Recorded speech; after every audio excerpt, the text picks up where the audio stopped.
by leaving there a Pakistan Occupied Kashmir, we allowed a contiguity to develop between really two adversarial nations. And that is today costing us as well. If you leave open such a vulnerability, in a competing world, others are going to exploit it. Soft power is no use without hard power. Since we are in the land of Dr. Shyama Prasad Mukherjee, the first thing to appreciate and to consistently get into the minds of the entire nation is the fact that we have actually rectified a fundamental mistake which was made in 1947. And a mistake for which Dr. Shyama Prasad Mukherjee fought so hard in his own lifetime to rectify. Now, so to me, if you do not do that, see, I've tried to, all of us know the domestic debates on this. The point I was making is, if you leave open such a vulnerability, in a competing world, others are going to exploit it. And that is exactly the account which I read out to you.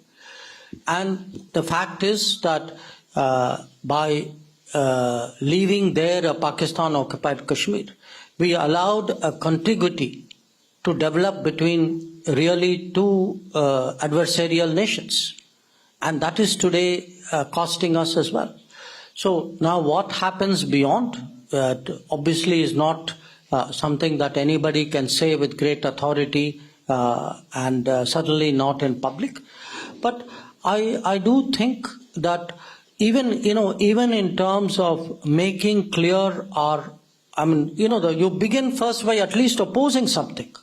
Whether you then you act on it, that comes later.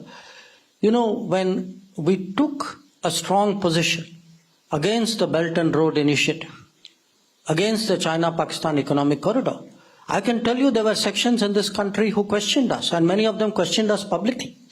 Today they may want to deny but the record is there for everybody to see that who was clear-cut about what were our rights and what were our interests, and who was once again dodgy as they have been for the last 75 years. What you said, soft power, how do we deal with it?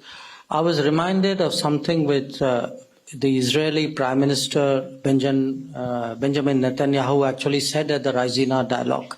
I can't give you his exact words, but in effect it was that soft power is no use without hard power. Okay.